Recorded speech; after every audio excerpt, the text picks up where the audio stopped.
Hello everyone, and welcome to our broadcast of the Tufts University men's soccer game today, facing off against Trinity College here.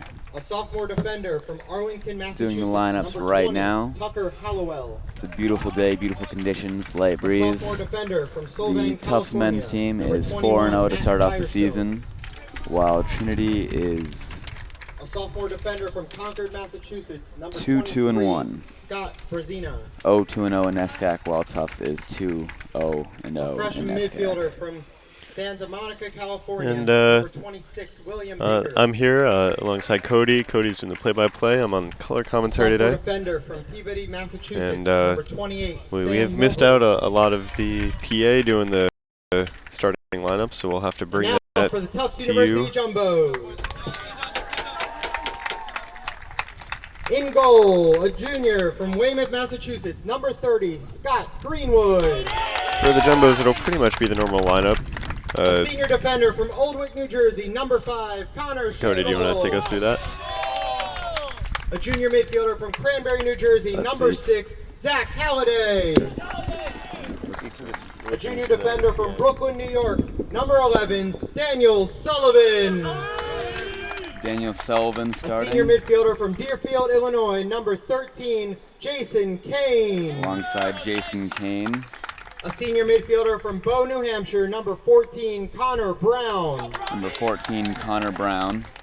A sophomore midfielder from Cranberry, New Jersey, number 15, Kevin Halliday. Number 15, Kevin Halliday.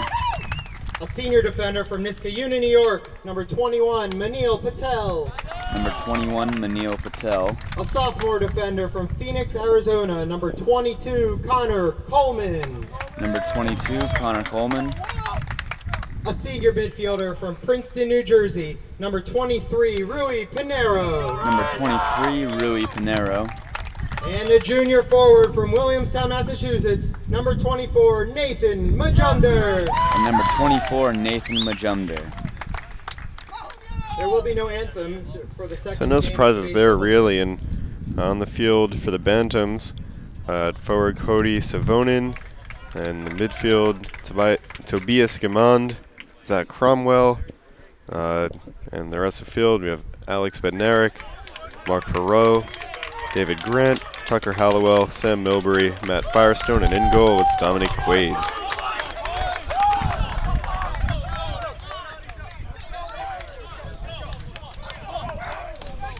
Jumbo's coming off a big win yesterday, home against Conn College. It was a 3-2 fire burner, and Jumbo scored late. Nathan Majumder had the second and third goals for the Jumbos with just 7 minutes left in regulation. Wow. Trinity yesterday. And Connor Coleman scored his first goal. And the Jumbos have a very diverse set of scorers. They've had 9 goals scored this season in 4 games. 7 different players have scored. Majumder's the only one that has more than 1 goal, and he's got 3. On the other hand, for Trinity, it's Cody Savonin that leads the offense. He has 4 goals already on the season. Yesterday, the Bantams fell 2-1 in double overtime to Hamilton. A heartbreaker there, and the Bantams looking to get their first NESCAC win. Still is pretty early in the season, just 2 games down. They have plenty of time to improve. Are you aware of their record? Only 2-6-2 in the NESCAC. That didn't earn them a place in the NESCAC tournament. Tournament, of course, is the top 8 out of 11 teams. Trinity coming in 9th for the second straight year. Look to improve at least enough to get a tournament berth. It's been a little bit too long for that program. Absolutely. Tufts, on the other hand, returning NCAA Division III champions. Certainly probably have some high standards for this season based off of last season. Yeah, and, you know, it's generally a given that the reigning national champion will be the #1 team in the first preseason poll. But the Jumbos came out of nowhere. They weren't even ranked nationally until the last rankings. And so, you know, they're still a bit of an underdog, but now they've got the target on their backs as well. And they haven't faced a real notorious opponent yet. Their first matchup with a ranked opponent will be next weekend against Brandeis, and JumboCast will bring you that as well. But we've got other matters at hand for the moment. Indeed. Kickoff is approaching quite rapidly. Ref checking in on the goals. There's some, civilians enjoying the park, and the official A bit close to the net. doesn't need that drama going on behind the net. All the action should stay on the field. And we kick off. Tufts looking forward. Comes out to the left side. Good movement. Tries to swing it into the center, intercepted by Connecticut. Moves back to the Tufts midfield. Absolutely starting off at a high pace. The wind and early factor. You see the ball even now in the air for the first time, but even bouncing low to the ground. Yeah. It's been windy all afternoon, and it's going to affect the way that these teams are able to pass the ball. Jumbo's moving from right to left wearing white. Trinity in the navy from left to right. And a missed pass by Trinity leads back to the Tufts goal. Good clearance from Tufts goalie. And Greenwood was 0 for 2 on save opportunities yesterday, but you can't really fault him for that. Both shots from the Camels were near impossible to save, but Greenwood did not add another shutout to his storied Jumbo career. And a free kick for Tufts right behind the half. We go for a long pass up front. Tufts striker gets to it, maneuvering at the edge of the box, fed to the middle, and a shot. Excellent save by the Trinity goalkeeper. Bounces around, but he gets down onto it, and it'll be a punt from the Trinity goalkeeper. And Quaid barely got a piece of it. Majumdar nearly got his 4th of the season.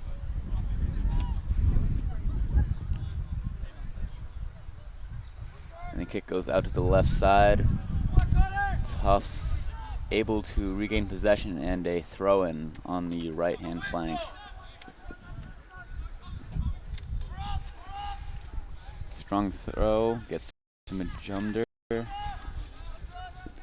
And not a Trinity throw, that is a Tufts throw-in. Not a huge crowd on hand today.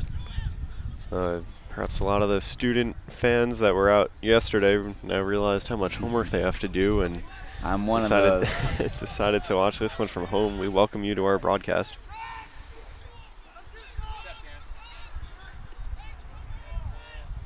Certainly a contested battle in the midfield thus far. Gets out to the right. Majumdar gets to it, but it'll go out. And that is a Tufts corner. Bringing lots of men up, only keeping one back with the Trinity striker. That is 2 back now. The Jumbos have been dangerous off of set pieces. 2 of their goals yesterday came off of set pieces, one in the corner, one on a free kick. And just to start off the season, a lot of goals coming.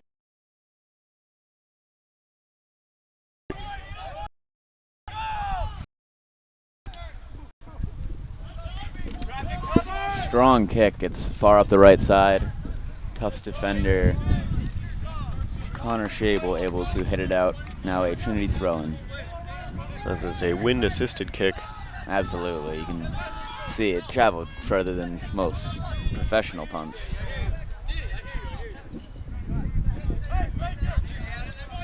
Trinity throw-in once again.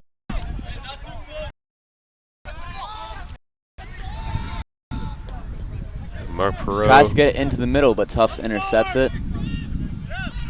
Majumdar swings it out to the left. Kevin Halliday making good movement down the line, taking on 2 Trinity defenders in the corner battling. Swings it into the middle, but it is cleared by Trinity.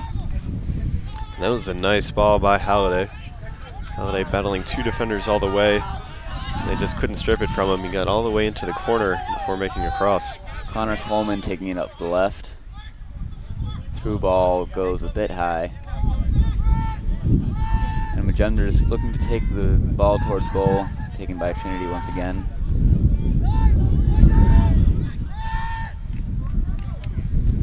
You can see the Trinity defense is really packed back there. There's maybe 6 men within a 20-yard range. Seems they might be taking a more defensive approach to the game than the Jumbos. Well, if you look at their lineup, at least as it's presented on the program, they've got one guy that starts at forward pretty much, and that's Savonin. Essentially, 2 to 3 midfielders and a lot of defenders that are playing these games. Trinity is built defensively. Tried to be fancy there, the Connecticut midfielder. Trinity, my apologies. And that is a foul on Tufts. Kick from beyond the center circle for Trinity. Finally, they do have men up now, keeping just one man behind the ball. When you get a set piece like this, it's easy enough. Goes towards the left. Good touch by the Trinity forward, but it is taken into the hands of Tufts goalkeeper Greenwood. Really easy play for Greenwood there.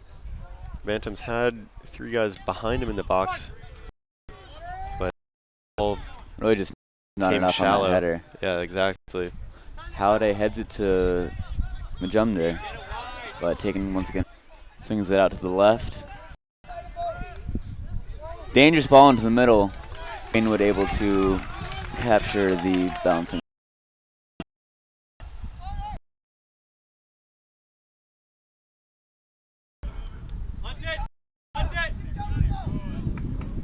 Halliday, good movement once again on the left. Pass does not connect into the center.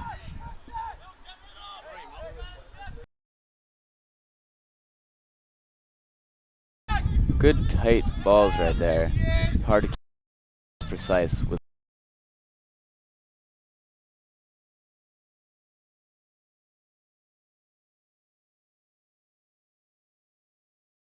A day that ball would be propelled right back in. And cleared out by the Tufts defense. Majumder looks to save it, but it'll be a Trinity throw-in.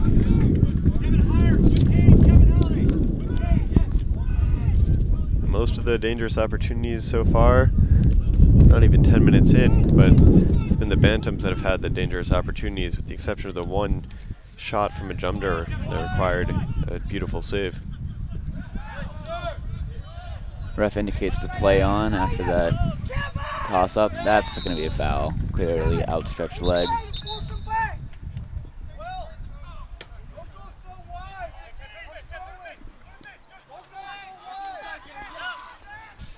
Out to the right for Trinity. Good interception by Halliday. Up to Majumder, and it goes out for a Trinity throw-in.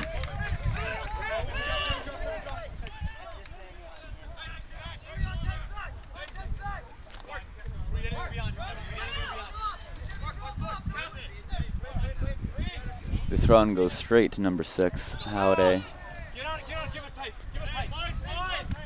And a free kick for the Jumbos just inside the half.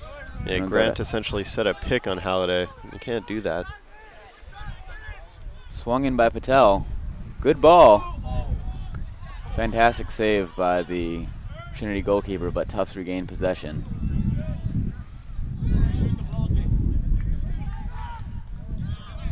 High clearance from Trinity. Strong header from Coleman. Swung out to the right once again. Over the Trinity defender's head. Into Majumder. Oh, just wide of the left post. It's a good link-up play there, but didn't quite finish. And early on, it's Majumder with the 2 early chances for the Jumbos. No surprise there. Absolutely a presence on the upper side of the field. Maybe we'll get a chance to see that again. Essentially, as the ball comes off the hand of Patel. Essentially, Majumder managed to get by goalkeeper Quaid, who early on he's kept the ball in the net, but has struggled to really control the ball. Yeah, both of those were parried off. No clean saves as for Greenwood. Attacking down the left, that's a shot deflected by Shable. That'll be another Trinity throw-in. I apologize for the wind here. There's not much we can do about it. We, the announcers, are out in the elements. I imagine you deal with a little more during football season, right? Well, actually, the football, we've got an indoor press box, so we don't really have to. It can rain, it can snow, it can do whatever. Operation here at Kraft Field is less sophisticated than at the Zinman Field across the way. And the Jumbos look to counterattack, although that defensive approach from Trinity yields plenty. Patel's far left.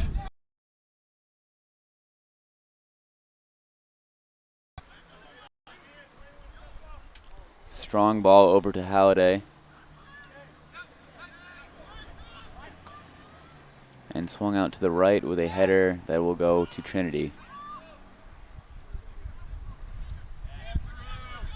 Thus regaining possession once again. I would say they look a bit stronger in the midfield, although their chances have not been as direct up until that second Majumdar shot. I mean, the Jumbos are often effective when they can just get the ball to Majumdar, have him ball handle around the defenders, and wait for reinforcements and look for shots to appear.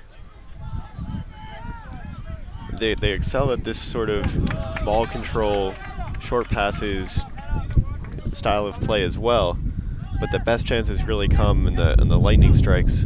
Oh, and a nutmeg from Halliday, and that'll be a Tufts throw-in taken by Patel.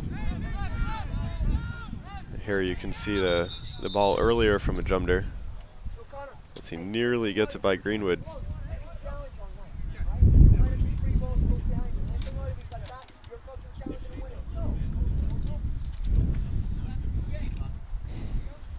If you can believe it, that was the second closest chance.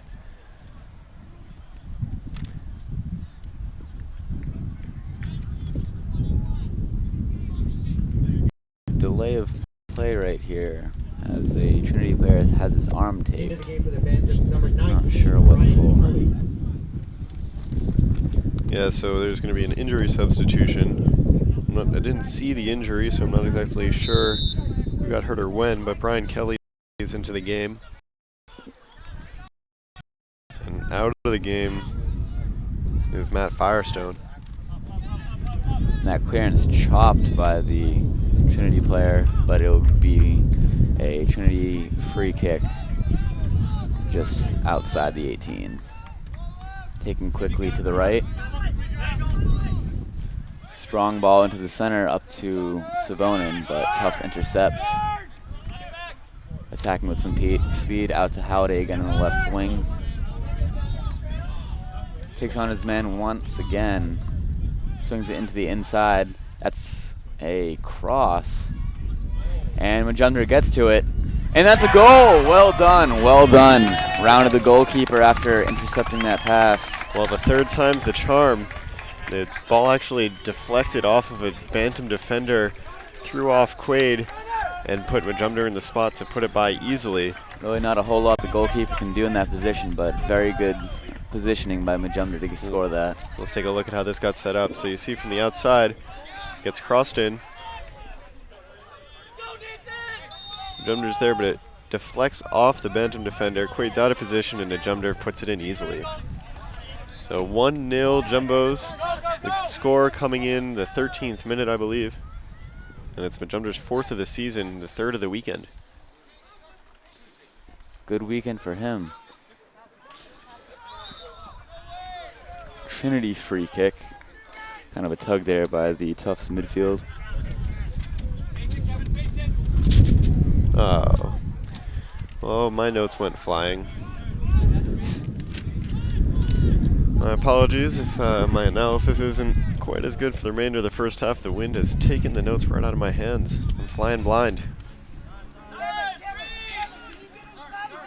That goes back to Daniel Sullivan. Wonder if there's a spare member of our crew that could run and get that for me.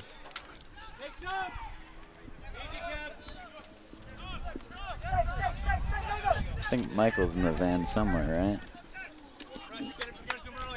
Oh, we'll press on. The show must go on.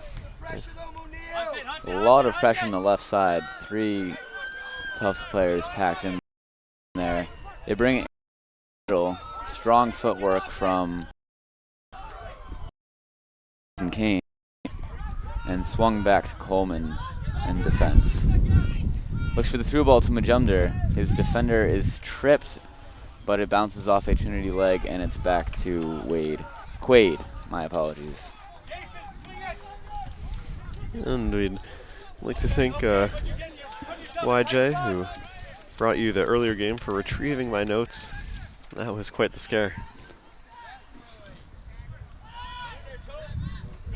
And good challenge from behind by Halliday to intercept the Tufts ball. Looks like we might have an injury for Trinity, but the attacking play goes on. Good curling shot from Halliday. Quaid able to get to it, but once again you can see the insecurity in his saves. He's able to parry it, but not quite to keep his hands on top of that ball. Well, Kevin Halliday, the younger of the Halliday brothers on the field, looked like he had a wide open shot, and he didn't really put a whole lot on it. It was a fine shot, but I think that he might not have realized the opportunity he had at the time. Jumbo's nearly doubled their lead.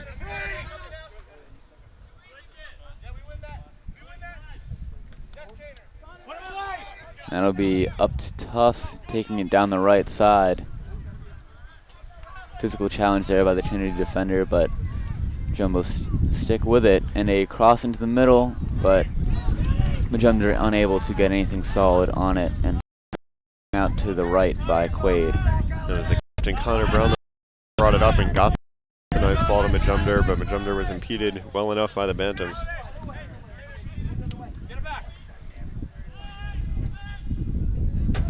Swung out to the right by Majumdar. Connor Shable picking it up on the right wing. Swung back to Rue Pinheiro, I believe. Comes in. Oh, that'll be a foul. Halliday looking to come up for the header, but crashes right into the Trinity defender's back. I mean, he was going for the spectacular one-timer, but he had no option but to go through a defender, and even then couldn't get to it. More of a horizontal than a vertical leap there. Perhaps he was doing the Superman, as the kids do these days. The wind certainly takes an effect on Quaid's goal kick there. Patel now with the Tufts throw-in. Down the left, Majumdar chasing. Certainly giving the Trinity defenders a handful there. Good interception by Patel. And Majumdar is through into the center. Shoots, but it skies it high. Over, across, is that Packard Avenue? That's all the way across Packard Avenue. Lots of power on that one, just not quite directed where we need it. And some lucky off-campus resident has themselves a souvenir. I would love to get my hands on one of those balls. All right. And swung back to the Tufts defense. Back and forth battle here. I'm one of those people that really wants the ball to hit the car every time, but no cars were harmed. You know, when I was much younger, I played soccer on the west side of Manhattan on Riverside Park, and the ball comes to Quaid, and every once in a while a ball would go onto the west side drive, and we just hear it pop as the car went right over it. Oh my. Yeah, we did not get those back. not quite as much traffic here on Packard.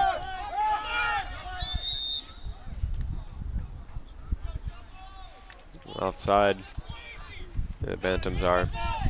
In the opening 10 minutes, the Bantams had most of the opportunities. Since the Majumdar goal, Jumbos have kept the pressure on, and absolutely, it's hardly been in the Jumbo's defensive half thus far since that Majumdar goal. Strong flick up from Majumdar, leading Halliday down the left side. Back to Quaid, and struggling again with that wind. It really has been a huge factor. Quaid can't clear the ball.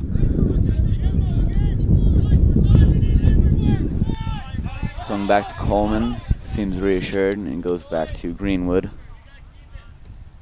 Has the favorable wind gust with a strong kick down to Halliday. have been corrected by our guys in the truck. That's Powder House, not Packard. Packard runs perpendicular to Powder House. We go to Tufts, I swear. I think that one's on you, Bernie. I've only been here 2.5 weeks. Well, the Bantams nearly get on the board. But a cross coming in. 2 Bantams were met by 2 Jumbo defenders. It's almost a tied game. The Trinity side now in control of the ball here. Goes through to the middle, and Greenwood able to take the ball to safety. Swung up the left side. That's going to be to Halliday. Good pass to Majumder. Takes it on the left. Looks like some lead play to Halliday. Taking on his defender, and there's a trip there, but the ref will say play on. That's the real first contentious non-call of the game. You can argue with the momentum, it's kind of easier to trip yourself up there, but I saw a bit of an outstretched foot. Patel, strong header into the middle. Majumder keeps control. Strong ball to the left, that's too much for Halliday to latch onto. Our first substitutions of the afternoon. Alex Steele coming on for Trinity and Kevin Lawson for the Jumbos. Halliday the younger coming out of the game. And off for Trinity is Tucker Hallowell. Kevin Halliday getting his first start of the season, though he's appeared in every game. He did appear rather comfortable on that left side, even for he's a sophomore. I'm sure he's playing comfortable as it is. Well, with the free substitution that you're allowed in NCAA soccer, as the Jumbos have a corner kick, you know, it's sort of it feels to me almost like a basketball game where you can really set your matchups the way you want, get size on side.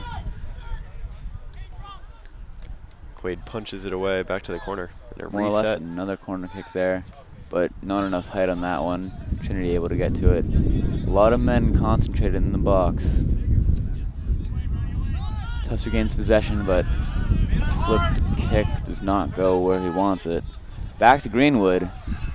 That'll be a little more of a challenge than he expected with the Trinity offense, and that goes out for a tough throw-in. Lawson did the only thing he could do, which wasn't a great option, and put Greenwood in a bit of a pickle. I think there's not quite enough power on that pass back. Slowed it a bit more. Good header back by Lawson. And that'll be a Tufts throw-in. But as I was saying regarding the player substitution, you know, you have such a deep bench and you can use everybody. So, you know, I wonder if perhaps they know that Halliday matches up well against the Trinity defense in terms of his speed or his ball control, and that's why he got the start. Because you can always go back to the other guys. It's not FIFA when you're limited to 3 substitutions.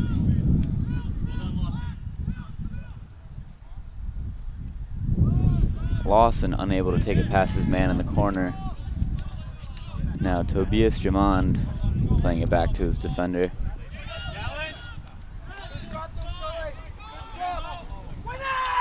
Weak pass, good tackle there. Takes down the Trinity midfielder, Sam Milbury. A little bit of physicality injected there. Lawson getting in the way of Halliday there. Zach Halliday. And Kane lets it go through his legs. Back to Majumder, and the Jumbos come back the other way. Driving into the middle, tried to pass it into the path of Kane, but unable to make connection there, and it goes out for a Trinity.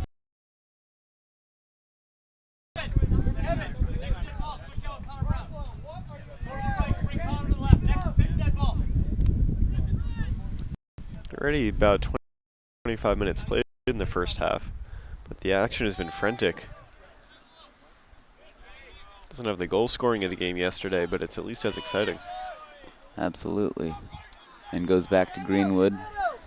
No struggle. Swung out to Patel on the left side. He'll move up to Lawson. Good 1-2 there, but loses possession in the midfield. That goes out for a Tufts throw-in.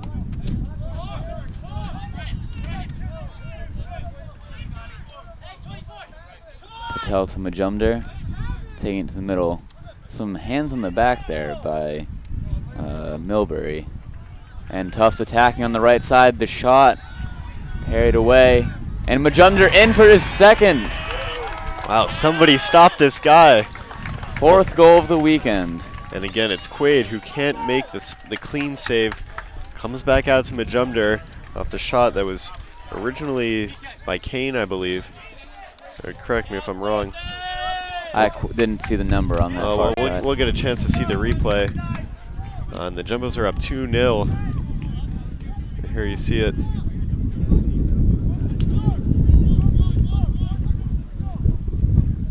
So, big Nate Majumdar making the Bantams pay for the sloppy goaltending of Dominic Quaid. He's really got to keep his hands on that two-hand save, lock it in his grip. Well, the goalkeepers for the Bantams. Oh, and the ref linesman taken down there. It's something you usually see more in American football. He's all game, though. There's been some goaltender competition within the Bantams lineup. Quaid actually getting his first start of the season.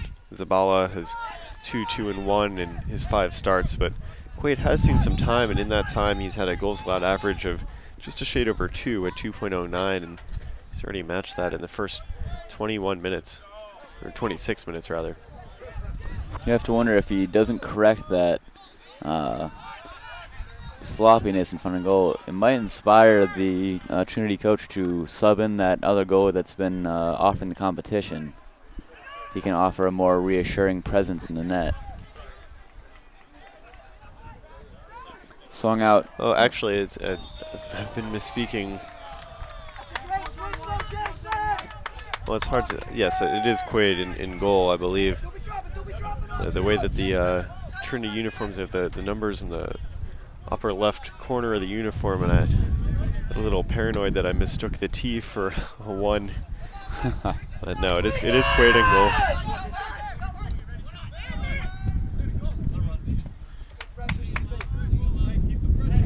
With about 18 minutes left in the half, I'd like to remind you to stick around at halftime for the JumboCast halftime show.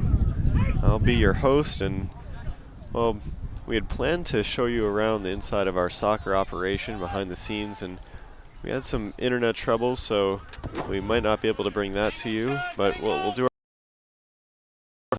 have the very best analysis, and if you'd like to interact with us on the halftime show, you can tweet handle at Tufts JumboCast or the hashtag Tufts JumboCast and game. Give us a pat on the back, some constructive criticism. Up on the Trinity defender.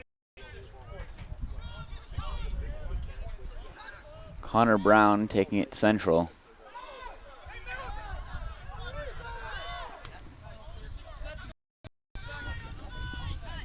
Tufts able to recover behind the ball as Trinity tries and fails to launch a counterattack there. Out to the right side into Sam Hoffman.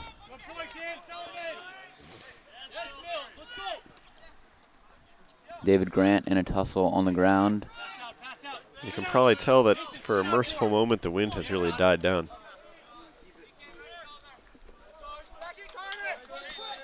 That would bode well for Quaid's goal kicks, but it's just a throw-in. Load of into the game for the substitutions. Jumbos, number 16, Tyler Colser, and number 26, Scott Sklar. So it's Colser and Into the game for the Sklar Bantams, coming on for the number 5, Jumbos. Dan Off O'Neill, come. and number 7, Oliver Murphy. It's Brown and Pinheiro coming off for the Jumbos. Meanwhile, some substitutions for Trinity as well. But I didn't catch those in time.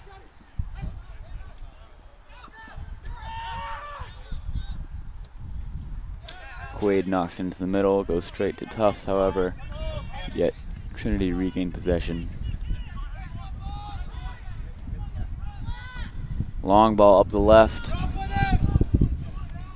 Tufts defender Sullivan able to get there.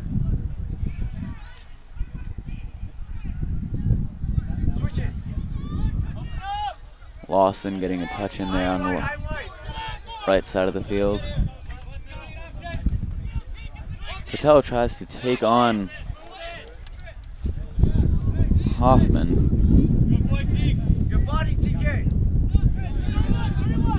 Swung back to Zach Halliday, brought out to the right.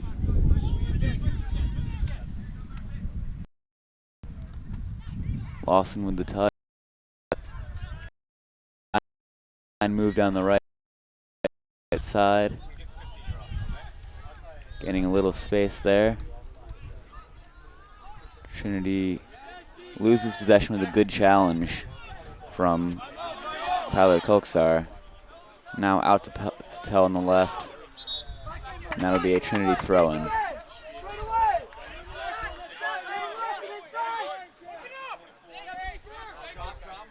Majumdar wreaking havoc. No, that is not Majumdar, my mistake. Scott Sklar.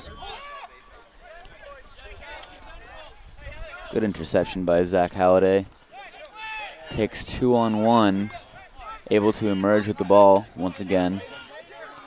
Brought into the center. Majumdar unleashed. Physical defending, but too many touches. He can't get a clean shot off before Quaid is able to collect the ball there. But he managed to stay on side, use his speed to get past the last defender, and was one goalkeeper away from a hat trick. Certainly something to be proud of inside the first 35 minutes of a half.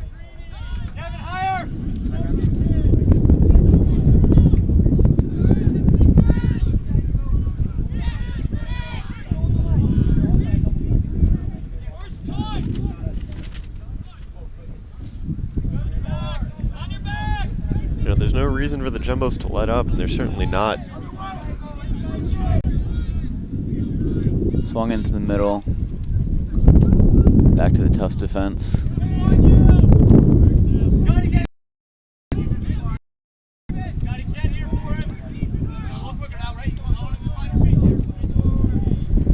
And back out to the right. Sullivan taking on a Trinity offense, no problem. Ball swung into the middle. Majumdar probing. One too many touches by Tufts there. It was Malcolm Joseph into the game for Trinity that managed to get that ball away and out of danger.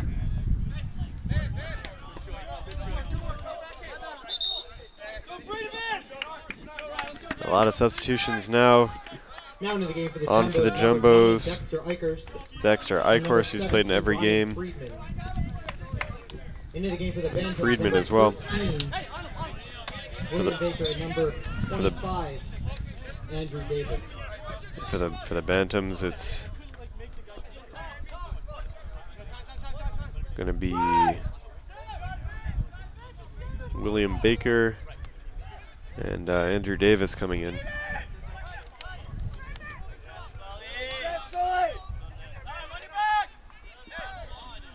Well, one of the strengths of the Bantams team is actually taking more shots than opponents. Coming into the game, they had more than double the shot opportunities compared to their opponents at 55 to 27. Ever since the opening 10 minutes, it's actually been the Jumbos putting on that offensive show.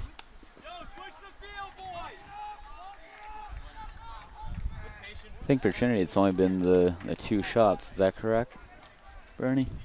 I'm going to check on the statistics, but Greenwood hasn't had too much to do. There was that one dangerous opportunity when they couldn't get a shot off. The defenders for Tufts blocked neutralizing the threat.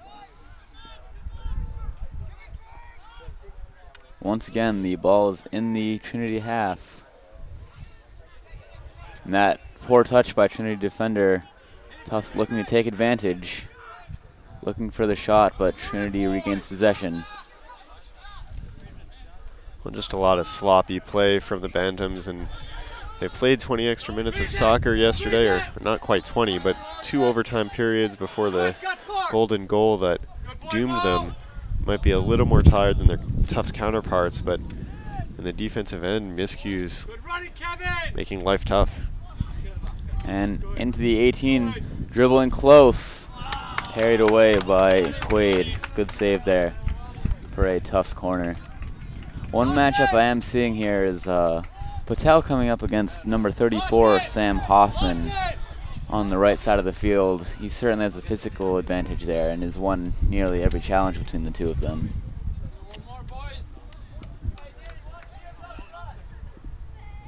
That is, of course, a senior against a freshman, so not terribly surprising. Ball swung in by Tufts. We've headed away by a Trinity defender. Pressure comes back on for Tufts. And the shot shanked wide. Lawson tried to clean up the play. And, well, to my eye, it looked like it was off of one of the Bantam defenders, but no one else on the field seems to agree with me. Goal kick. Deflection was hardly noticeable. No surprise on the call.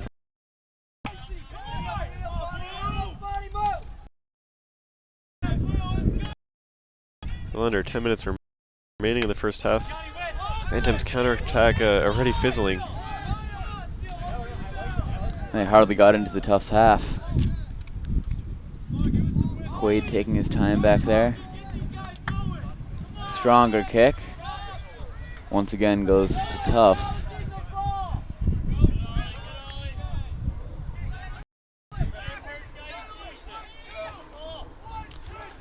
Ball swung out to the right. Coleman able to contain. And Greenwood comes in to snatch it up. Hunt. And essentially that just means that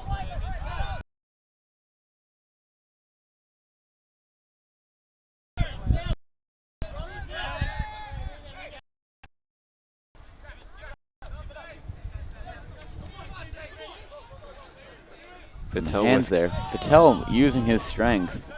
And also great footwork to take the ball in the first place.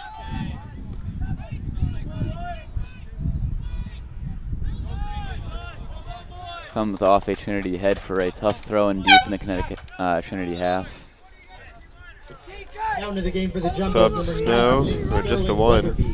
It's Weather Ian playing for the second day in a row with his cast on his right hand. Not sure how he sustained the injury, but it's a good thing that that's not something you really need for soccer. Out of the game is Elder Halliday. That's Zach. 2-on-1 in the corner on the left side. Out for a Trinity throw-in. To be taken by 13, William.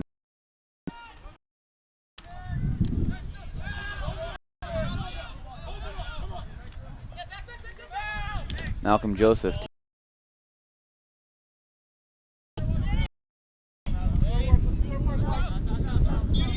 Definitely seeing some physicality in the game here. I'd say Tufts has the physical advantage on Trinity's side.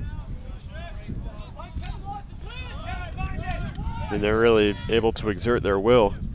Yeah, they're guilty of 5 fouls compared to just 2 for Trinity, but compared to what they're able to do when they're not getting called, it's an advantage for the Jumbos.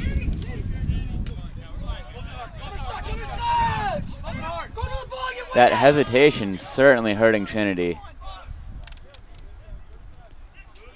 Scott Slar making some strong play in the middle, disrupting the Trinity midfield.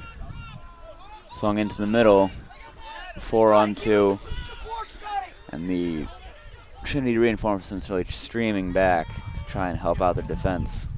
Swung into the middle, deflects, and into the hands of Quaid the ball goes.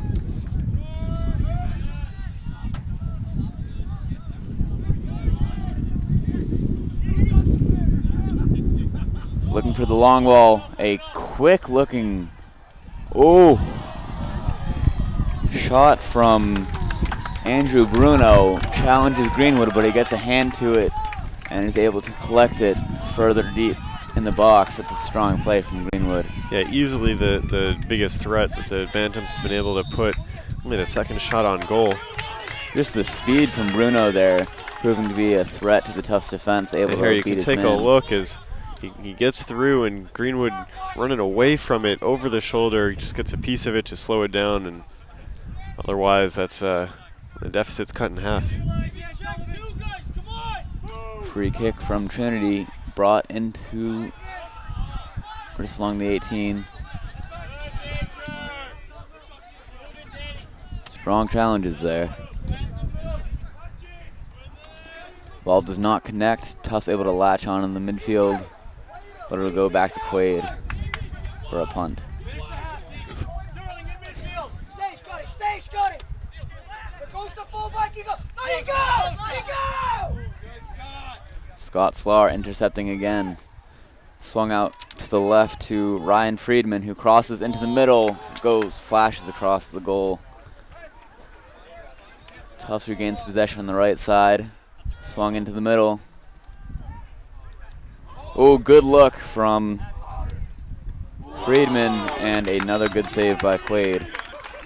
Quaid, who had yet to make a save in the season, has now 6 to his credit, and he's really been working.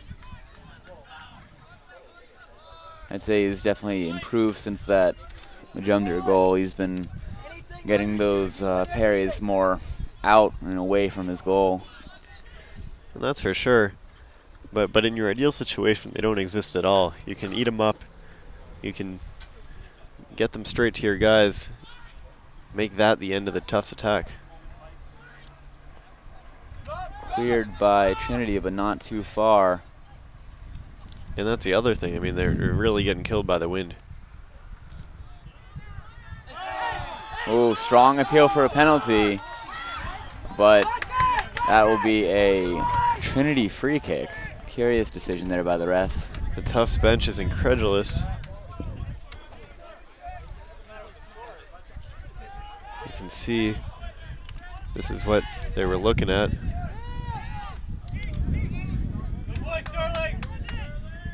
And that's the save by Quaid.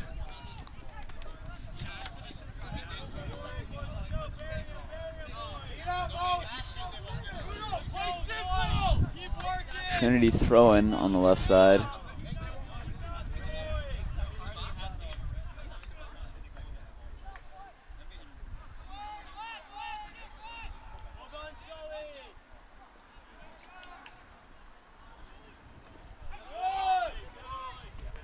Strong ball out to the right.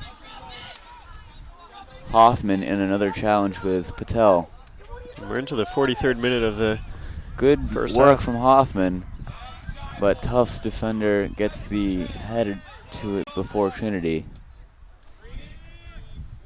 Harmless ball into the middle for Greenwood to collect. And he'll just waste some time. Just another reminder as we approach the end of the first half that the JumboCast halftime will take place. We hopefully get the opportunity to take you inside our operation. You can see a little bit what we do. Check out our truck. But if that doesn't work out, we would love to have some tweets and fan reaction to chat about as well. We'll see you there. Oh, takedown. Ref saying play on. Certainly setting a precedent for the rest of the game there. Yeah, they've been letting him play. It's a pretty laid back first half from the officials.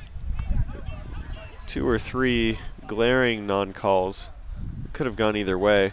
Good challenge in the middle by Lawson. Slar with the ball on the left. And an offsides call. Quaid looking to take a rushed kick there, but slowing down instead, allowing Trinity to move up the field. It was Dexter Eichhorst was doing everything he could to get onside, but just the way the play unfolded, he was behind the line. 1 minute remaining in the first half.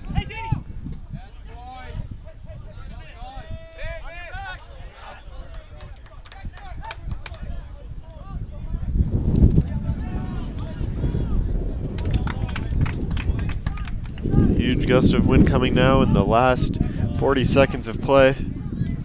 Patel with the throw in on the left side.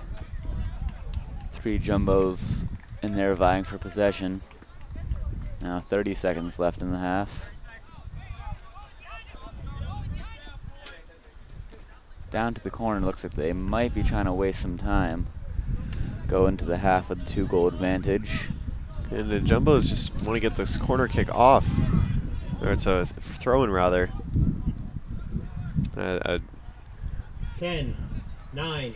Talked about this yesterday, but 6, this one thing I don't like 5, about NCAA 4, rules. You gotta 3, rush to beat 2, the buzzer, and 1. just lets Trinity play out the half as they just did. Jumbos barely get the corner kick off, and Trinity never felt threatened by it. So maybe before we go to the half, we can take a look at some of the highlights. Here you see the opening play. First goal from a jumper. Just kidding.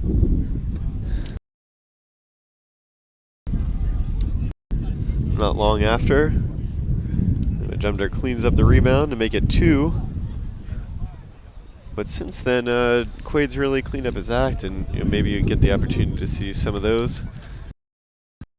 You did notice as the first half Bantams included. did have that one opportunity that Scott Greenwood was lucky to get. He got the ball going away from him. Jumper was not on the field for the past few minutes of the first half, probably resting his legs. Provide another threat in this second half. And there you see one of the plays that Quaid's been forced to make.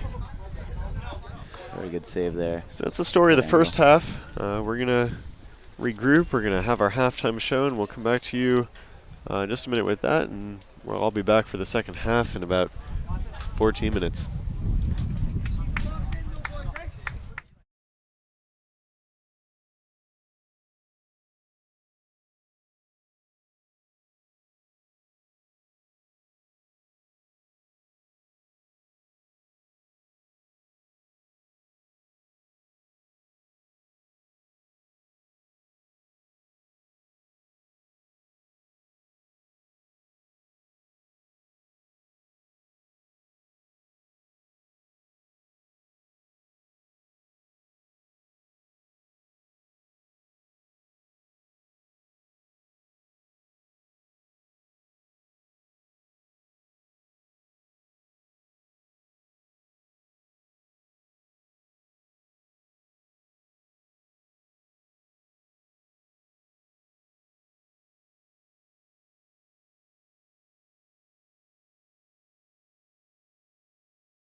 Good afternoon and welcome.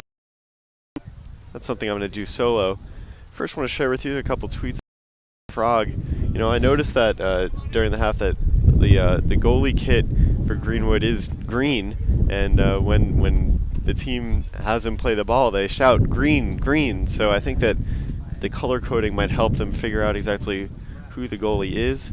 I'm being facetious, of course, but it is nice that they have that opportunity to wear his colors. Rich Birnbaum says the Jumbos are playing with confidence.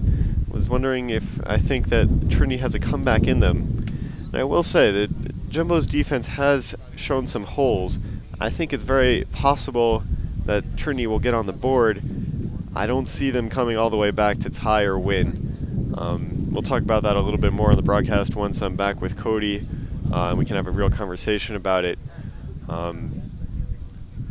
That said, I think that the Jumbos have really been playing defense by playing offense. The Bantams haven't had the opportunity to control the ball on the offensive field, and with the exception of that one nice save that Greenwood was forced to make going away, the Bantams haven't had huge threats. So do I think the Bantams will come all the way back? No. Wouldn't be surprised if they get on the board, though. And honestly, they still have to play the games. Anything can happen, and maybe I'll be surprised. So now, and we're going to do a little experiment. I'm going to try and turn my phone here into a camera. And I'm going to ask Tom, our cameraman, to give me a signal from the director if that's working or not.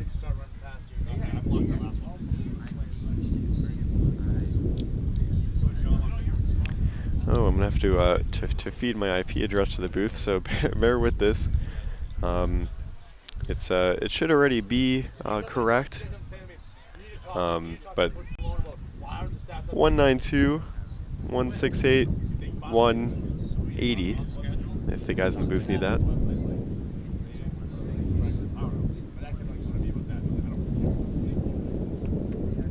And let's see, is this thing working?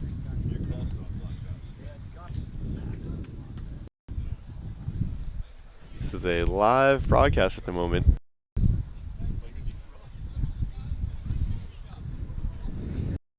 And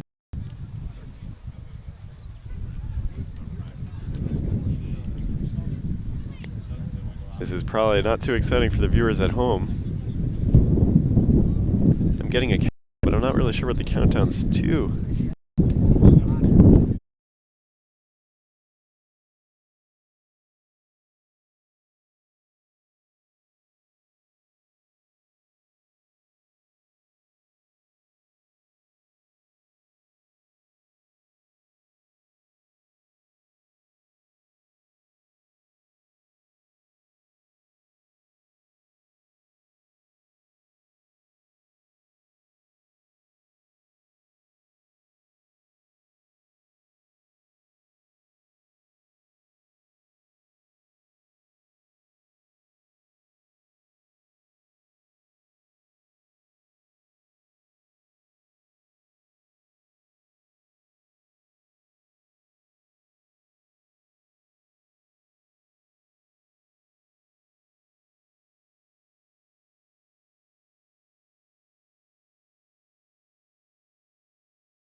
Well, I'm back, and unfortunately our little experiment didn't work so well. I did not have the ability to take you around on my phone and show you what we're doing. Even the best laid plans fail, and this was not one of the best laid plans, so instead I'll sort of give you an audio tour of what we're doing. We've got 2 cameras set. Tom is manning our on-field camera behind me. To my right, to the left of your screen, we have our main camera. Ishan's manning that camera right now. Maybe Jake will cut to just to show you what that gives you. And Tom's trying to show. Then upstairs, directly to the left of our main camera, we have our broadcaster booth. That's where Cody and I are calling the game from. It's the highest point in the area, on the field anyway. So we have the best view. And up on that stand right there where I'm gesturing, where you probably can't see it too well, there's a camera there. There's the clock, and we've actually got a monitor up there too, so we can see what you're seeing at home. Inside the truck, we've got our director this afternoon. It's Jake Hellman, and he's pushing all the buttons, changing all the cameras. We've got 2 soundboards in there, and that actually lets our cameramen talk to the director, so Tom and Ishan know what to do, and it's coordinated, and it gives us a certain degree of professionalism, or at least we hope.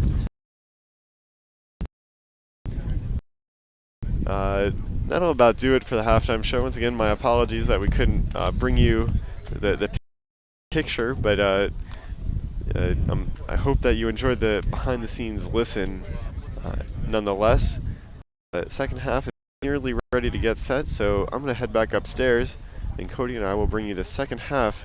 Tufts Jumbo's ahead 2-0.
And hello, welcome back to the second half of the Tufts vs. Trinity men's soccer game today.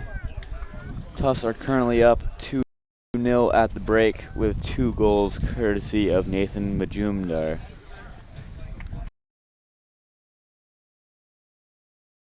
But Trinity 2 close chances taken care of by the Tufts goalkeeper Greenwood. It will be Trinity kicking off at the half, looking to get back into this contest, get on the scoreboard, and potentially overturn that deficit.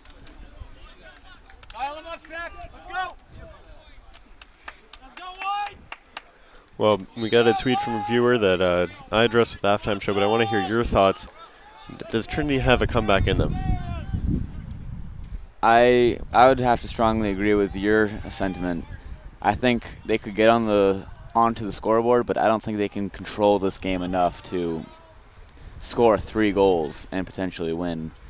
Their opportunities have been few and far between, if clear-cut, but Tufts really has control over this game. They're constantly pressing up. And a long ball up to Majumdar. Bounces off his arm, it seems, and it goes to the far corner. Taken care of by the Trinity defender, or so thought. That'll be a Tufts corner. Once again, they're very dangerous from set pieces, having scored 2 of 3 from set pieces yesterday against Connecticut College.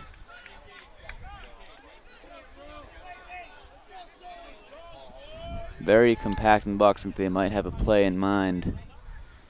Ball goes far, tipped away by Quaid.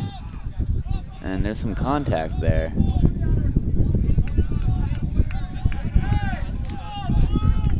Signaling a free kick from the Trinity goal box. Yeah, the goaltender Quaid collided with one of the Tufts forwards. I think it was Pinheiro. And the call could have gone either way, but the goalkeeper gets the benefit of the doubt. And that'll be out for a Trinity throw-in, taken by Mark Perot.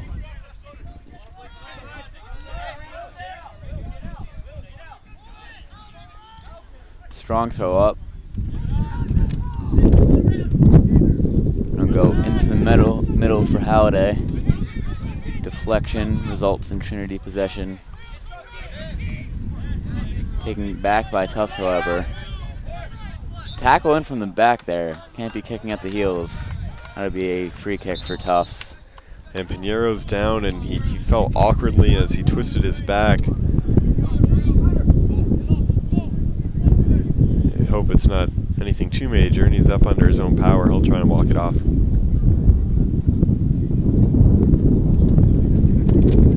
Free kick taken by Sullivan. Seemed like a fairly innocuous play, but with 2 Trinity defenders there, he just came down awkwardly. Good footwork from Majumdar there.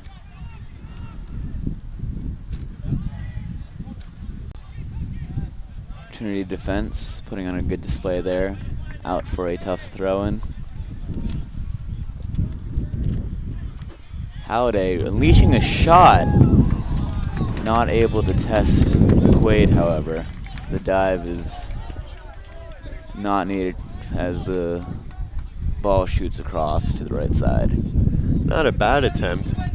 I'm not sure if I agree with his decision making. I mean, there are 42 minutes left in the game, and Jumbo's with a 2-0 lead. It's in their best interest to just control the ball. And that shot had the height lined up correctly, which is often the most difficult part. It went wide right, and that gives the Bantams possession back. Of course, now the Jumbos, in the time that it took me to say all that, have gotten the ball.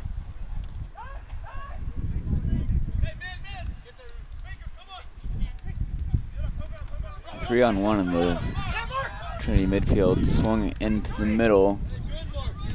Some good looking play here from Trinity, brought out to the left side. However, Tufts regains possession. Pass by Sullivan.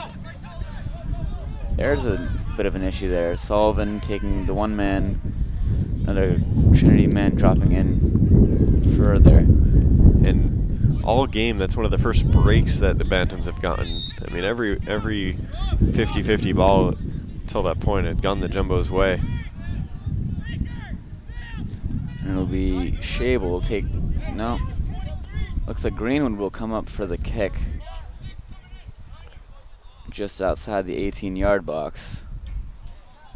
You're taking a look at a replay right now of the shot from Halliday. You can see he just thought he had it on his foot and took a go at it. Seems he just didn't quite get around it as much as he wished. I know I've had those shots during my days. Not a bad shot, just kind of shot that maybe happens in a strong challenge. 2 Tufts players knock right into each other. Sullivan a bit aggressive there. And Pinheiro, already battered, took the worst of it. Evident miscommunication there. Sullivan certainly a strong player. No, I wouldn't want to collide with him. Savonin, the main offensive threat, gets it in the vicinity of Greenwood, but nothing too scary. Now Greenwood dealing with that same wind, but not as much of an issue for him as it was for Quaid, evidently.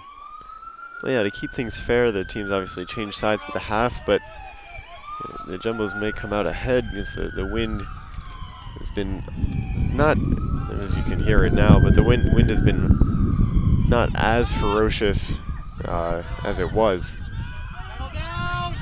Good pressure by Tufts, number 14, Connor Brown. But now Trinity has it in the midfield. Good tackle in the center by Kevin Lawson. Oh, my apologies, Zach Halliday. Good ball into the middle. Majumder collides with Quaid, bounces off. Not a confidence-inspiring play there. Sullivan, good touch. A bit too far, but it goes out for a tough throw-in. And as a goalkeeper, you never want the ball to get behind you, and that's what happened to Quaid just now. There were no Jumbos there to clean up the play and make it a 3-goal hole, but I think that is one advantage you have when you play a lone striker up top, but coming out, he returned to start the second half, but Into the game for the Bantams, number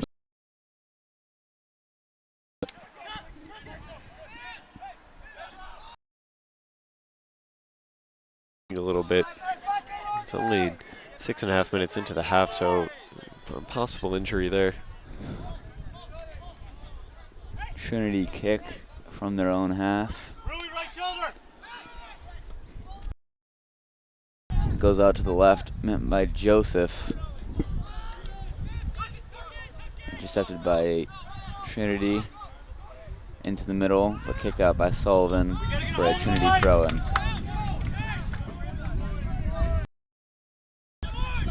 Mark Pro taking the throw, and it goes central towards Tucker Hallowell. Good play by Patel, and Tufts brings momentum up the left side. Majumder hustling there. Good play by the Trinity defense. And it'll be another Trinity throw-in.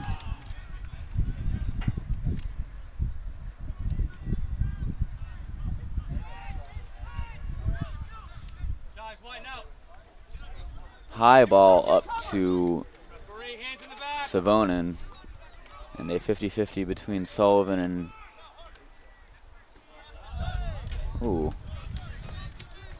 Sullivan none too happy about that, but no call from the ref.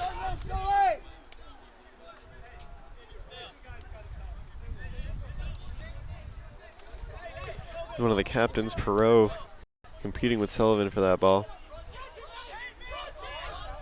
Rowan for Tufts.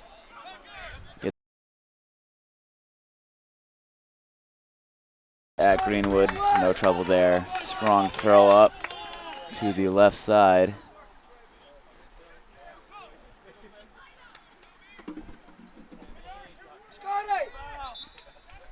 Tries to keep it in on the left, but it goes out for a Trinity throw-in. Into Savonin. Using some good dribbling ability there. Take on his man, but Tufts reclaims the ball. Another clearance just goes back to the Tufts defense.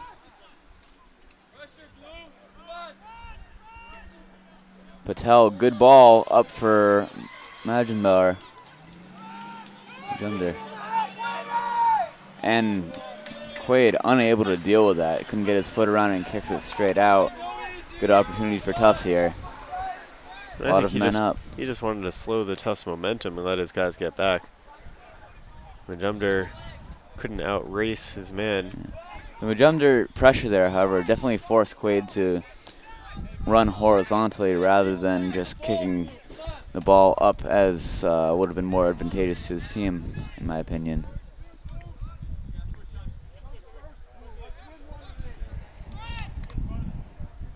Quaid taking the goal kick here.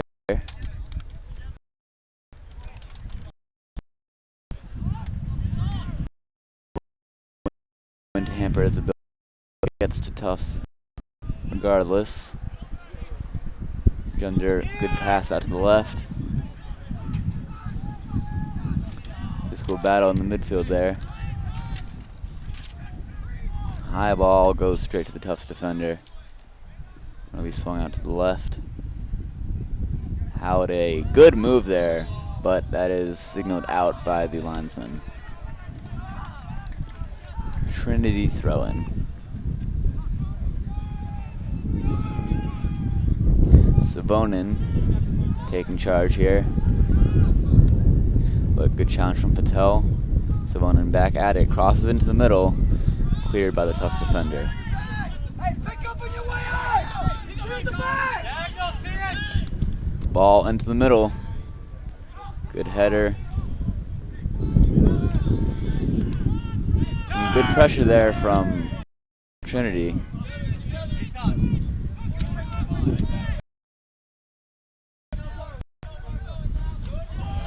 Connor Brown and Connor Shable both working on the left side. Some pressure from Mark Perot there. It's the captain Shable that mishandles the ball and lets Trinity take over. He's trying to pull off some nifty footwork, put it out of bounds before anything more drastic could happen. Number 18, Zach Cromwell, and number 27, out again Sam for a Ellis. Trinity throw-in.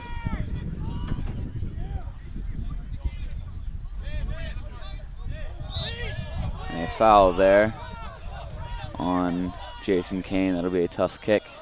Yeah, and as Kane went down, it's one of those kind of calls that could go either way, and then the way that you sell it sort of necessitates the call. As he was going down, he got himself in the way of the play such that there was no choice but to call the play dead. Good cross into the middle, but no one there. However, Patel kicks it out for a Trinity throw-in near the corner. Definitely does seem that Trinity are attacking more this half than last. Definitely more possession in the Tufts defensive side. And I expect that that's a combination And of... a shot from Trinity. Bounces off Greenwood's body, but he collects it with little issue. I expect that the reason behind the little more lively Bantam attack is some combination between necessity, a concentrated strategy, and just having the wind at their backs.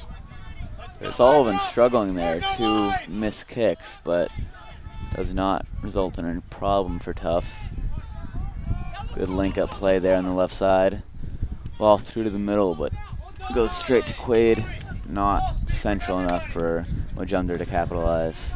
Well, Majumdar also, I think, knew he was offside and just let the play unfold.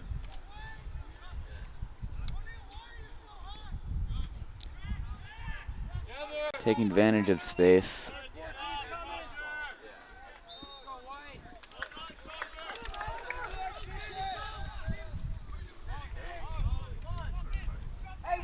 And a Trinity kick from just behind the half.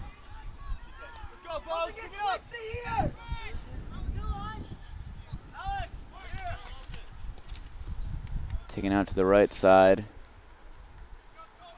Number 18, Zach Cromwell, taking on his man. Hasty kick up by the Tufts defense. Yeah, and the words that I'm hearing from the Tufts bench are the same words that I'm thinking. They say, take your time, don't take that big kick, just control the ball. And yet, another reload. And it's back to Trinity. It is a bit of a distance. I'm not sure, maybe they don't hear it at Good that side of the tackle field. there. Majumdar in a physical battle there. Out on the left side, 2 versus 1. Halliday making challenge.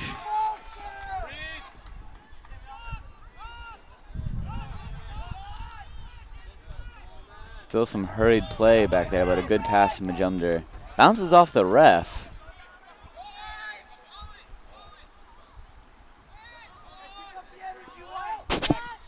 Ref in the way once again for the Tufts midfield.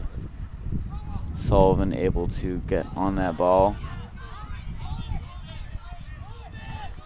Good play there from number 7, Oliver Murphy. Out to Perot, back to Murphy. Good there. Curls it into Sam Gonzalez. Tipped out by the Tufts defense. Tricky dribbling there. A lot of good pressure from Trinity, but it unleashes Majumdar on the right, and he's able to, almost able to keep it in, but out for a throw-in. That was one of the best offensive sequences for the Bantams.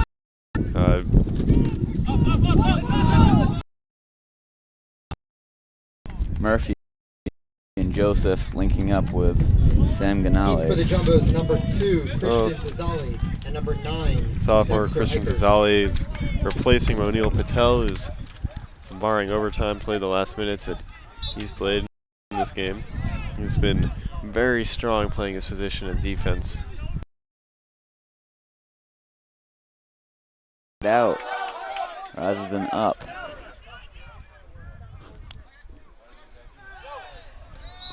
You can see Connor Brown kind of makes a bit of a show of that obstruction by the Trinity defense, but it results in a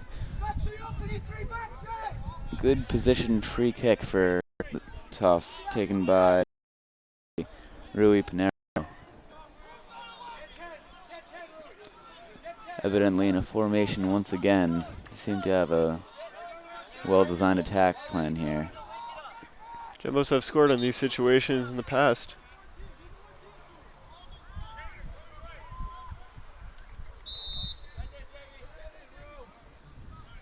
Pinero swings it in and tipped away by Quaid. Still Tufts in possession, however. They can't fault Quaid there, but again, just not being able to save the ball. Ooh. That was a header flicked over to Pinero, who made some contact with Quaid. Not a problem. And Pinero, the offside flag had already gone up, so contact really inconsequential, only serving as a risk to the player's health. Shot out to the right, number 10, Tobias Jamond. Tufts regains possession yet again. Connor Brown unleashed on the right. Cuts inside his man. Tries to get it to teammate, number 9, Dexter Eckhurst, but no success. That was a really nice ball, though. A little more mustard on the flick to Eichhorst, and that could have been a third Jumbo goal. Substitutions now. In for the Jumbos is Tyler Colser returning, and Malcolm Joseph for the Bantams. Rui Pinero coming out now.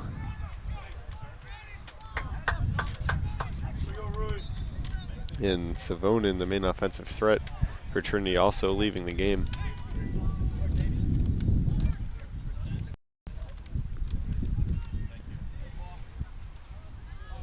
And into the box in on goal.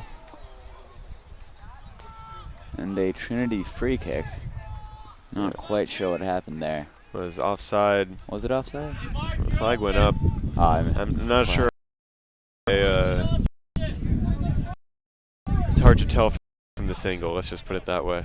Indeed. The flick gone backwards by Connor Shea will not. 23, Scott Brazina, and 37, Alex Steele. You see Steele there. Coming off Tobias Jamond and Tucker Hallowell. So most of the starters no longer on the field for either team. Swung in to the center. No problem there for Tufts. Good play by Connor Brown. Tries to get it up into the middle. Another period of pressure by Trinity. Wind have gone on that shot, but still not a problem for Greenwood. Hold your width a little bit because of the wind. Hold your width because of the wind. Beware. Big duck will be this way. Coaches haven't seen that shot reach Greenwood unaided, giving new instructions to the defense about how to deal with the wind.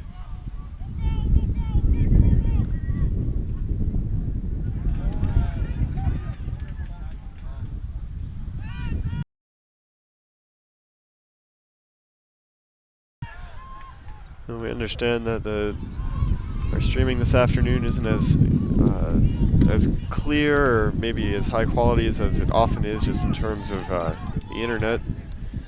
Well, you can blame the folks at AT&T. Not sure what happened. And the ball unleashed to Sam Ganales on the left. Sullivan meeting him there, shielding out. Good play there. That will be a tough goal kick.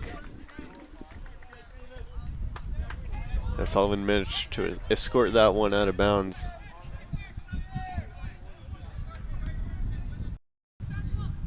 You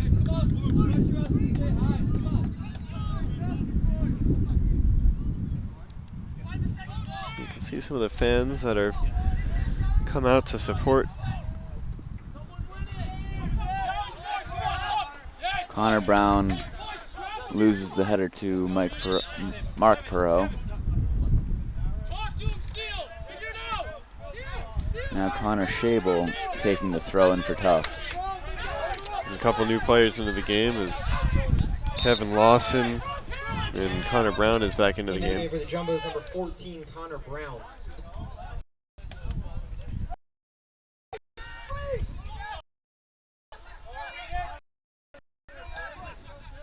Mark Perot getting into the middle.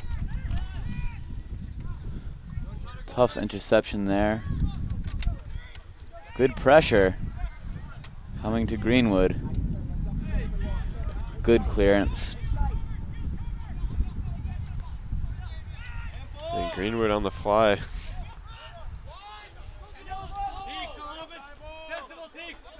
Murphy swings it out to Ganales.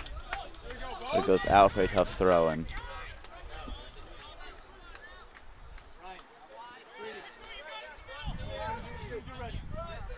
Sullivan taking the throw, looking at Kevin Lawson for the target.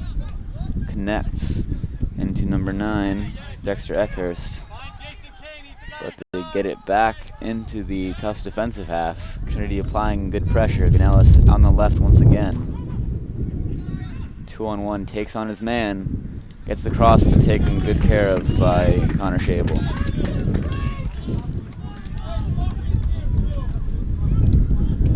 Bantams get another opportunity. They trail by 2 with 22 on the scoreboard. You can see all but one man in there. Ball moving around. Good clearance by Tufts. Men surging up the field. Just the lone Trinity defender back there. Tufts looking to lock them in their own half. Find someone! Find someone! Put him under attack! Eckhurst doing some good hold-up play there. Draws the foul for Tufts. Yeah, really just exerting his will physically.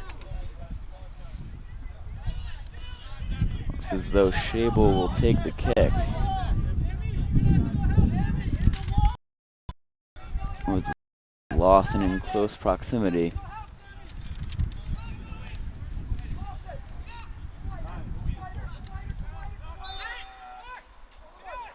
Two-man wall employed by Trinity. On the ground, comes right back to Shable. Attempts to cross it over the left. Wind certainly takes its toll on that one, but Tufts keeps it in play. Tufts defense crossed over centrally. But a good clearance by Trinity. Deal with that better, boys! Cover! Strong header by Sullivan. Well, the aerial attack from Trinity is sort of counterproductive because when the ball spends that time up in the air, it lets the Tufts defense get back. There were only 3 guys back when the ball went up in the air, and by the time it came down, there were 5 or 6.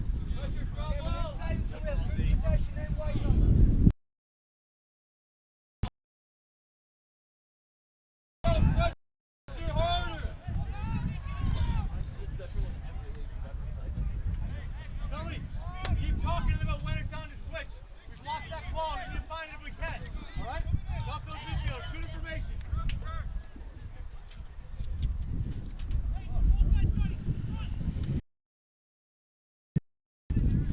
Goes into the box. Still. And Kevin Lawson taking control on the right side. Brought into the middle. Into the box. Good defense by Trinity. Mark Perot dodges the tackle. And good play by Tufts to keep the throw in far into the Trinity side.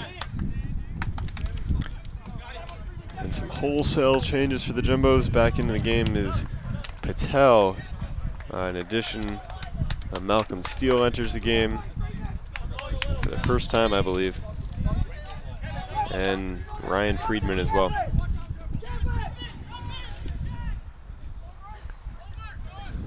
I actually met Ryan Friedman at a Shabbat dinner at Hillel during orientation. He's a nice guy. Into the path of Brown. Unleashes a shot, but it's wide, not a threat to Quaid.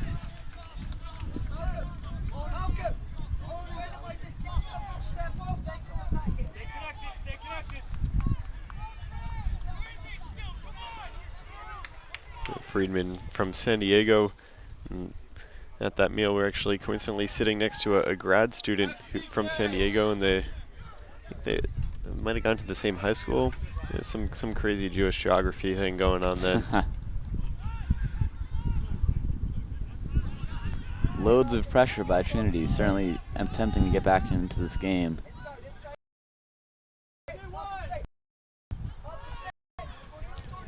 Not as many clear-cut chances for Tufts this half.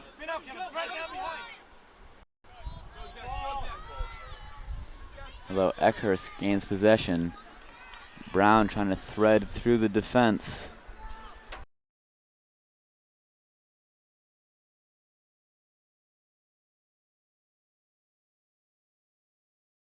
Attack and threaten.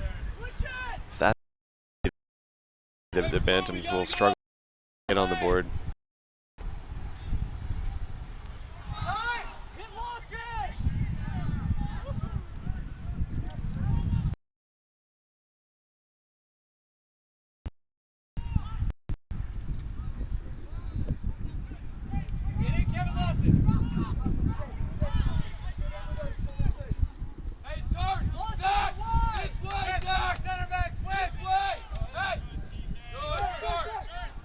There to Lawson. Feeds it into the path of number 16. Out to number 9. Looking for the cross. Unable to connect. Back to Lawson. Good play to Malcolm Steele. Gets into the box. Headed out by Trinity.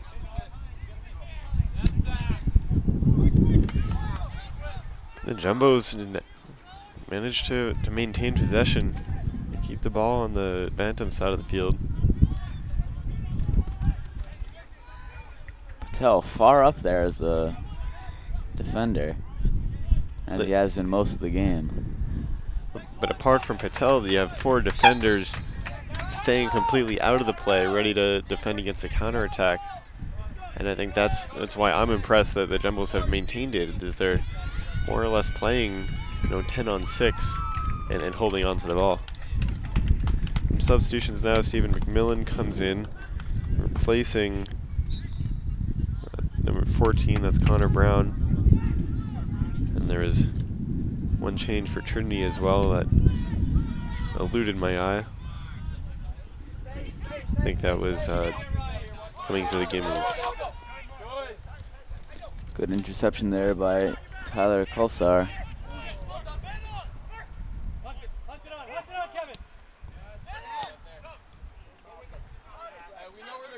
Good challenge there by Zach Halliday. Kulsar feeds it up. Lawson unable to connect. Now Trinity moving up, but it will go out for a tough throw-in. There on that touch was Tobias Gimwald. I believe that's the guy that came in that I neglected to mention.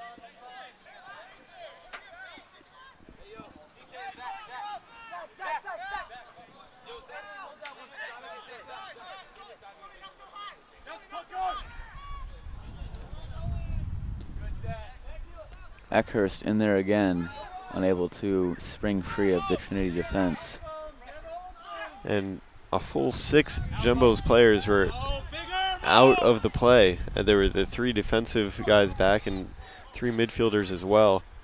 Also just staying out of the play, deeming it more important now to prevent a counterattack than to maintain strong offensive pressure. Clock winding down. We're in the, about to be in the 87th minute, 77th minute rather.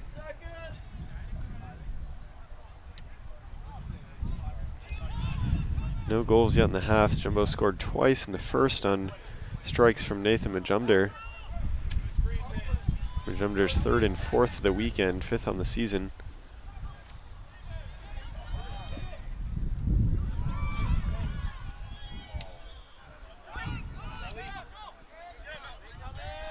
Back to Sullivan.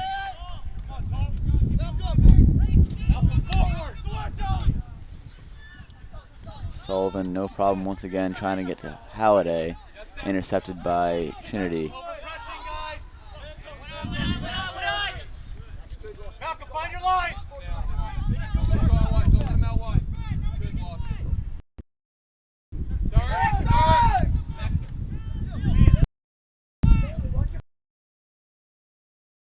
Out to Lawson, unable to connect.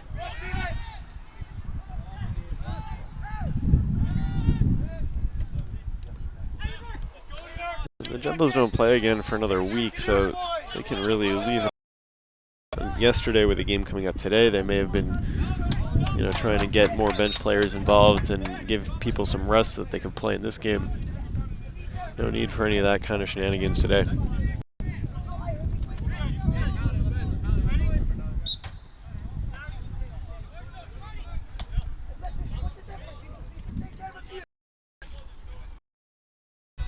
Strong header up to Dexter Eckhurst, linking up with Ryan Friedman there. And Lawson keeps it in, but on the second play, you can see the Trinity, and a shove from Lawson. Talking to from the ref. Tobias Jamond also getting physical. Of each team exchanging some words.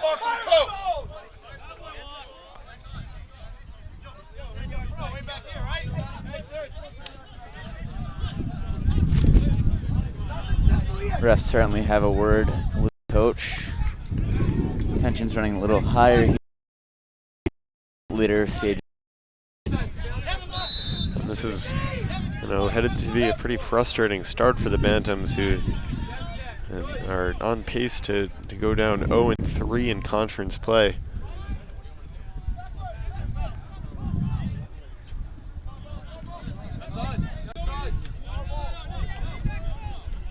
Two substitutions about to come on here for Tufts. Number 18, Jared Glover, and number 26, Scott Slar.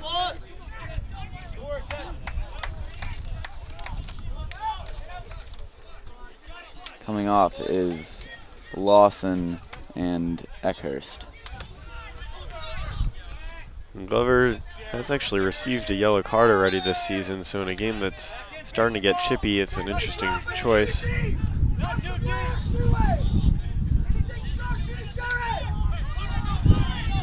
But on the other hand, with 11 minutes left in a game that's more or less decided, might as well give some of your end-of-the-bench players the opportunity to get important minutes in NESCAC play.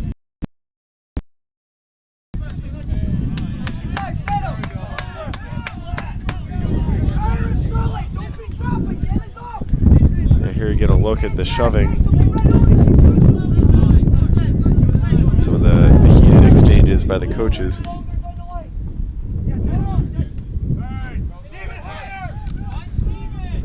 Glover making a good chase, strong tackle by number 37, Alex Steele in the Trinity defense. Scott Slar to take the throw in for Tufts, now with 10 minutes left on the clock.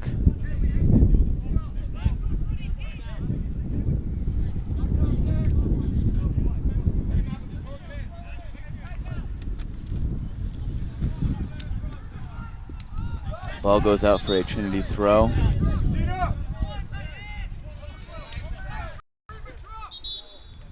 Number 21, Matt Firestone, handing it off to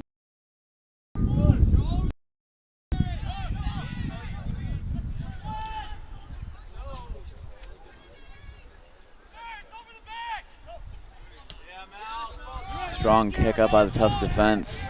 Glover looking to make his mark on the game. It'll be a kick up to Quaid, unable to catch that ball, scared to say kick back from his own teammate. Good tackle by Perot. Tobias Jaman gets the ball up. Savonin taking on his man, brings it central.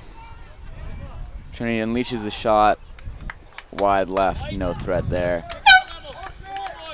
Grant had an opportunity, not an easy shot, but they had a chance to put it on goal and should have tested Greenwood there. So an exchange for the Trinity side. On comes Sam Gandalis.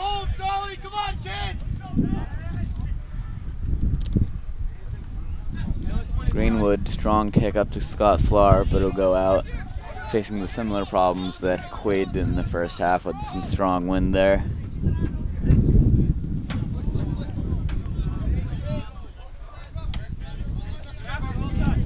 This ball punted high, and we didn't know where it would come down. I'm sure glad in that moment I had a roof over my head. Some of our equipment isn't so protected. The ball fell harmlessly. On to Stephen McMillian, takes down the left to Glover. Absolutely demonstrating his pace, puts his body on the Trinity defender, but he'll clear it out, and that's a Trinity goal kick.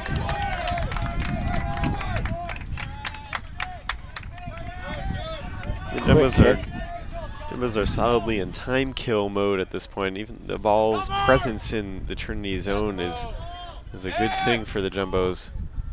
With the running clock that and no added time, you know, it takes at least 10-15 seconds to move the ball from one end of the field to the other, just by the laws of physics. So having the ball on the Trinity end is something that will be a big advantage for the Jumbos as they try and wind the clock.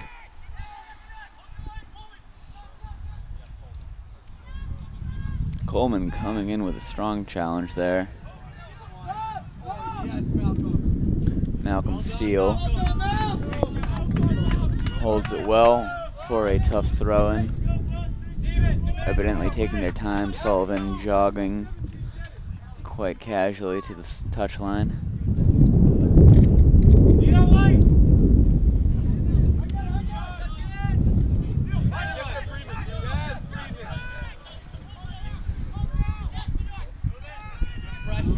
And the pressure gets to the Trinity defense, ball popping out near the half line. Once again, taking their time on the throw-ins. Malcolm Steele here, looking for options. And a Trinity throw-in for Perot. Throws it back to his defense.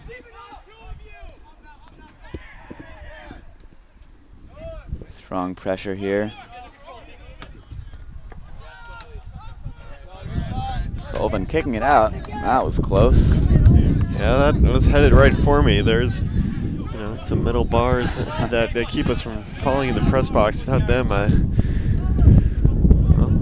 would have gotten my first touch of the afternoon. Blocked by Sullivan. Just over 5 minutes left now. Trinity looking a bit demoralized, but still probing.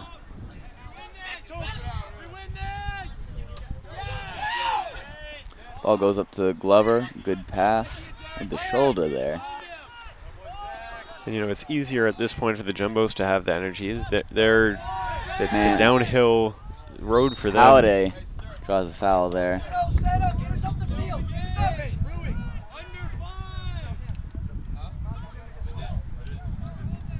You can definitely feel that sense of confidence emanating from the Tufts back four.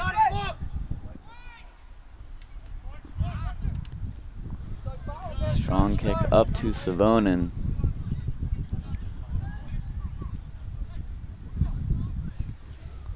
Tufts defense working well together to take care of that threat.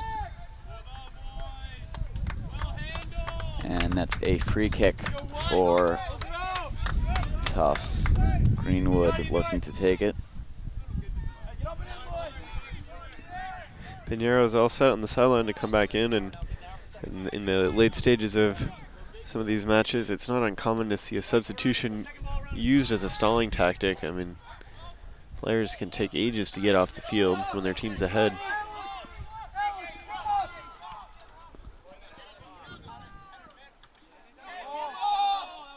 It was a very clear handball missed by the officials.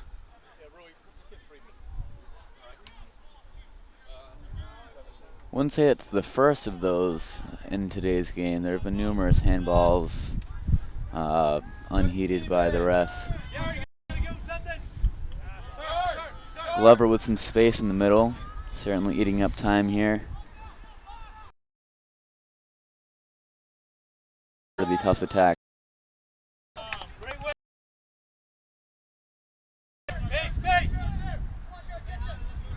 Perot with the Trinity throw-in. Jamond. Into the center, met by Sullivan.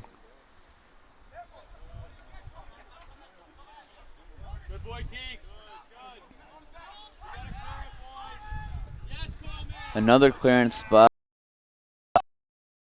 The Tufts defense with Glover chasing.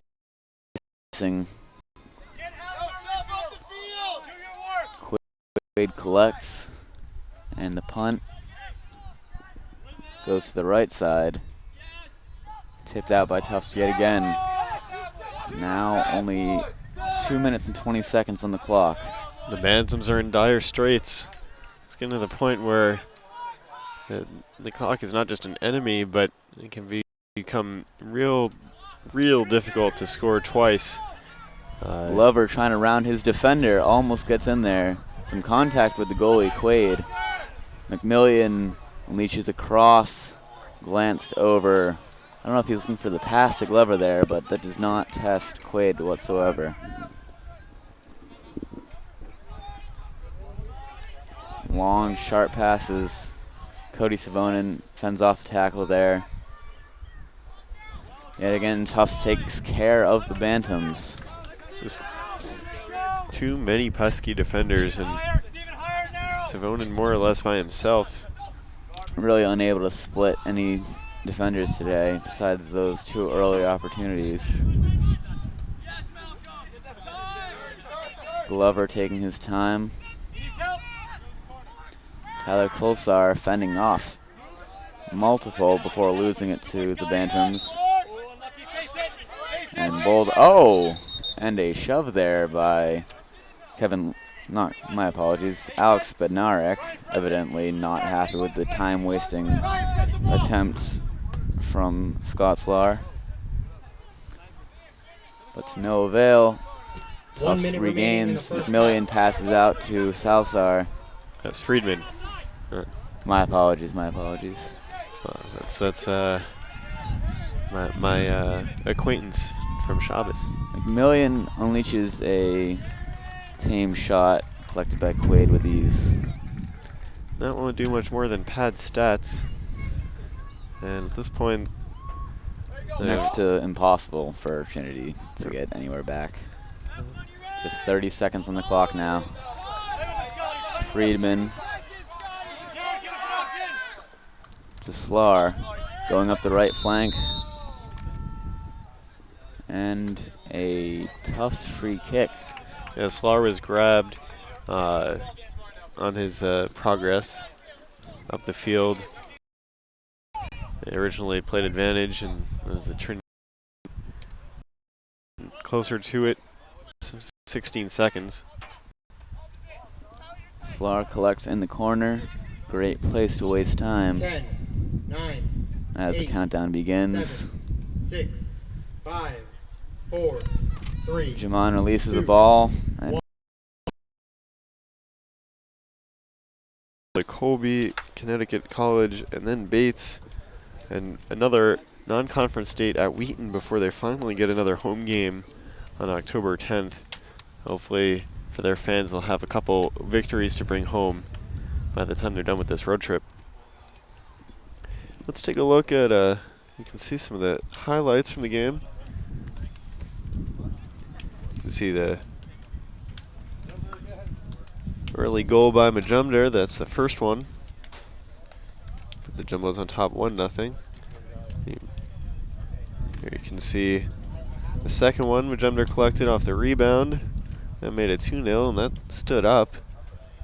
Only 25 minutes into the game, and no more scoring would take place. Here's some of the other opportunities. That's the best chance Trinity had. As Greenwood, with going away, managed to get a hand on it. Later on, this opportunity. good save by Quaid. And most of the action did take place in the first half, but a much calmer second half. That play early on in the period. Yo, Tom, where you going? Eat? Then towards the end, it got chippy. That's pretty much the story of the game there. And well, any last thoughts? That's what was that, 4 goals in 5 games from Majumdar? 4 goals in 2 games. On the season, is his tally any high? He's but notching 2 goals each in victories in front of the home fans. And Strong weekend, strong showing. you know, I'm not sure if I'm going to get another chance to go on air during one of these soccer games, so I might as well share now that, you know, Nathan Majumdar was one of the first folks I met when I got to Tufts. We were in the same orientation group, and I remember as a freshman he walked onto the team. He wasn't even recruited, and now look at him. He's one of the big offensive stars. It's quite a story there. So good times. As the Jumbo players go across the field to thank their fans in person, we're going to thank you guys for tuning in this afternoon, and welcome you back next weekend when the Jumbos host Brandeis. That'll about do it. Hopefully see you guys at the end.